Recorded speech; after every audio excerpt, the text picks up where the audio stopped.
Assalamualaikum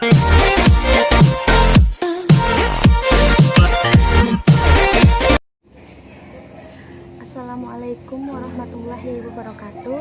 Baik, nama saya Ninda Soraya. Saya dari kelompok 1 akan menjelaskan tentang bisnis brand yang akan mendirikan, yaitu usaha catering.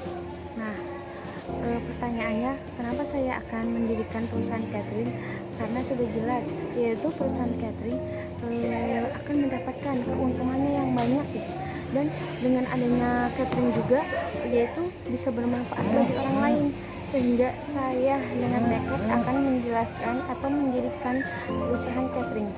Di belakang dari proposal tersebut, yaitu dengan adanya pertama, yaitu dengan adanya dunia online atau dengan semakin majunya teknologi dan informasi, sehingga banyak yang menuntut seseorang atau pengusaha untuk mendirikan bisnis online, yaitu salah satunya di Indonesia, yaitu banyak banget dijumpai, yaitu seperti restoran, kafe atau lainnya, yaitu dengan menggunakan sistem bisnis online. Yaitu kenapa? Karena banyak kita jumpai dengan gampangnya kita menemukan internet atau wifi atau jaringan lainnya, sehingga orang-orang lebih memilih untuk melakukan bisnis online. Dan sekarang juga banyak kita temui seperti di Indonesia itu banyak sekali orang menggunakan Android, sehingga mereka itu lebih memilih melakukan bisnis online ditimbang dengan bisnis yang seperti biasa mereka lakukan waktu dulu. Baik, nah di sini saya akan melakukan usaha catering. Kenapa? Karena di daerah saya, yaitu dengan didirikannya sebuah pelabuhan internasional, yaitu dengan sekarang itu daerah saya itu lagi rame-ramenya dengan pembangunan pelabuhan internasional. Nah, dengan adanya pembangunan tersebut, maka para pekerja pelabuhan itu otomatis membutuhkan makanan. Dengan adanya catering, yaitu bisa membantu mereka. Adapun visi mendirikan perusahaan catering, yaitu menjadi sebuah perusahaan catering yang profesional dengan mengutamakan kepuasan pelanggan. Dan adapun misinya, memberikan pelayanan yang prima dengan profesional dan tanggap, menciptakan kualitas produk makanan yang sehat, bersih, memiliki kandungan nutrisi dan vitamin, menjaga konsisten dan ketepatan waktu dalam memberikan pelayanan terhadap pelanggan, dan melakukan penanganan produksi dalam menjaga kualitas dan higienis. Adapun tujuannya, menciptakan lapangan kerja yang baru, meningkatkan minat dan pembeli, meningkatkan kualitas produk yang akan dijalankan.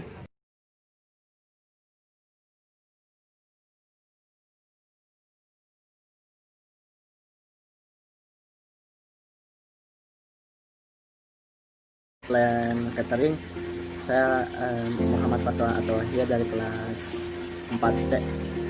Saya akan menjelaskan dari bab 2 dan bab 3, yakni dengan kegiatan usaha dan deskripsi kelayakan usaha. Yang pertama dengan kegiatan usaha, yang itu pertama produk. Pemilihan bahan baku yang dibuat ini harus dilakukan dengan secara tepat agar laku di pasaran dan lingkungan masyarakat. Pemilihan baku, istilahnya kan kita ini bisnis catering, apa yang sering dibutuhkan masyarakat dalam catering kita harus siap dan ada dan sedia, supaya tidak, ya terutamanya pasti laku lah. Dan bahan baku pastinya dengan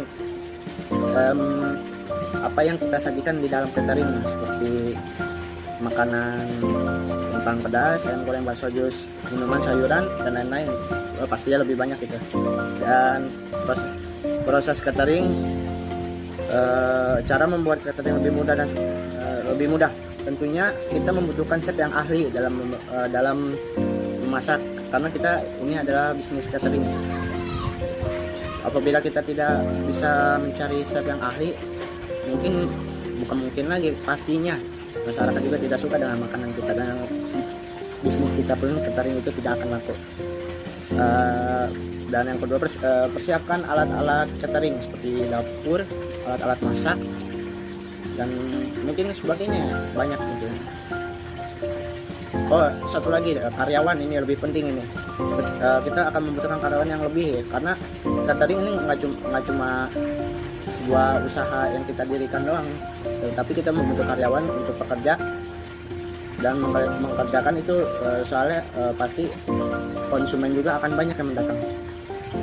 Dan pastinya juga memperbanyak channel atau kita mempromosikan kemana-mana untuk memperluas nama bisnis catering ini.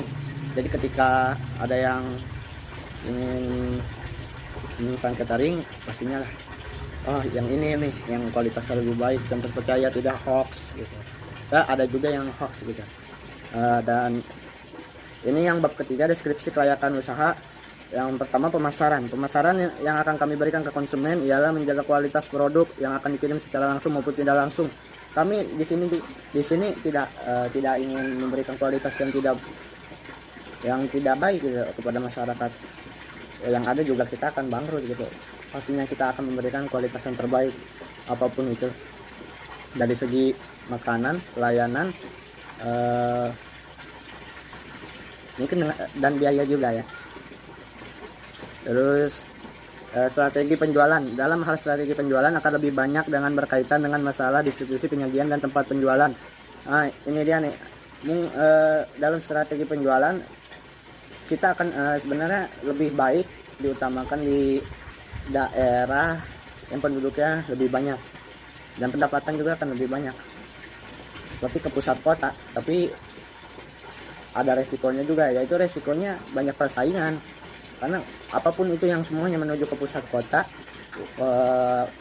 semua persaingan lebih banyak, apalagi UMR tinggi. Wah, itu sulit sekali.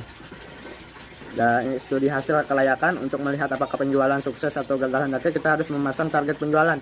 Nah, ini target penjualan juga sangat penting. Ketika kita ingin memulai bisnis, kita harus ada target dulu supaya kita tidak rugi, tapi yang ada kita mendapatkan untung, laba. Maupun itu targetnya dalam per minggu, per bulan, atau per hari. Lebih baik sih ya sedanglah per minggu mungkin. Dan yang terakhir ini persiapan produksi. Setelah kita mengetahui keinginan konsumen seperti apa, maka tahap selanjutnya adalah persiapan produksi. Persiapan produk akan meliputi beberapa aspek. Yang paling utama yaitu persiapan bahan baku. Bahan baku harus yang berkualitas pastinya, bahan baku tambahan untuk cadangan, tempat produksi apalagi itu harus ada.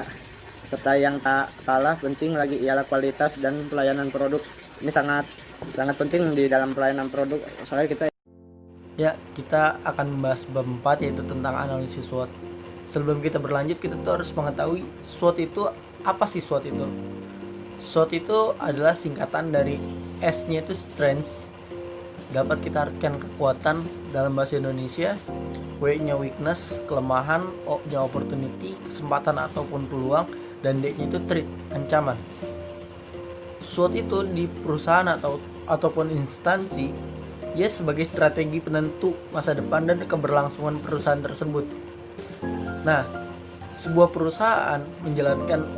perusahaan ataupun instansi menjalankan strategi yang ia bentuk visi dan misinya untuk mencapai tujuan perusahaan. Nah, analisis SWOT ini dapat kita gunakan untuk mengetahui kondisi faktor-faktor internal ataupun eksternal dari perusahaan itu. Sekian. Assalamualaikum warahmatullahi wabarakatuh. Oke, saya Muhammad Cecep Abdul Aziz dari kelompok 1 akan menjelaskan tentang bagian bisnis atau planning usaha catering. Di sini saya tidak akan menjelaskan semuanya karena bagian-bagian berikutnya atau bagian-bagian sebelumnya sudah dijelaskan oleh teman-teman saya. Di sini saya hanya akan menjelaskan dari bidang keuangannya. Untuk modal catering, ketika kita untuk membangun usaha, kita diperkirakan atau setelah saya hitung-hitung itu modalnya hanya 25 juta. 25 juta itu modal sendiri mencakup apa saja. 25 juta itu saya sudah hitung lebihnya. 25 juta itu termasuk kepada satu peralatan tetap. Peralatan tetap mencakup panci, kompor, piring, gas, alat makan, itu saya totalkan menjadi 7.400.000. Terus bahan baku dalam 1 bulan, yang pertama kentang, cabai, ayam, sayuran, kerupuk, minuman, bakso, bumbu, itu totalnya 4.979.000. Yang ketiga, peralatan tidak tetap mencakup regulator, pisau, gerobak, meja, kursi, dan taplak meja, itu totalnya 9.350.000. Jadi biaya produksi untuk membuat catering itu ditotalkan menjadi 21.729.000. Itu untuk membangun modal untuk membangun usaha catering. Diperkirakan 25 juta, tapi di sini di totalnya 21.729.000, cuman saya lebihkan jadi 25 juta. Jika modal yang dipakai itu habis terjual gitu, stoknya habis, itu diperkirakan hasil penjualannya mencapai 70 juta, dan sedangkan biaya produksi 21.729.000. Jadi laba atau keuntungan keuntungan dari bisnis ataupun usaha catering itu diperkirakan 48.271.000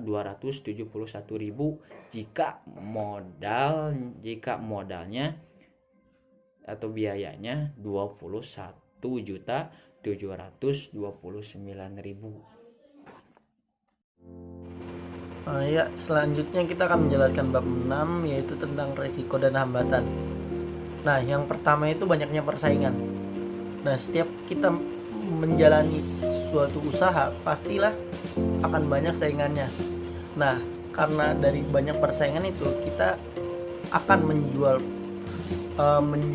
barang yang dipasarkan pasti akan lebih bagus, karena akan yang paling bagus pasti banyak yang dibeli dan banyak dicari dan diminati. Yang kedua, permintaan yang sedikit. Nah, jika angka kumulatif permintaannya sedikit, kita di situ akan mendapatkan resiko yang bisa rugi kita kalau misalnya permintaan sedikit sedangkan barang yang kita punya banyak. Nah, yang ketiga, menjual dengan harga yang relatif murah. Nah, jika permintaannya banyak, kita di situ akan harganya akan murah. Dan jika permintaannya sedikit, kita di situ menjual barangnya akan mahal, karena disitulah titik langka dari suatu barang tersebut. Sekian.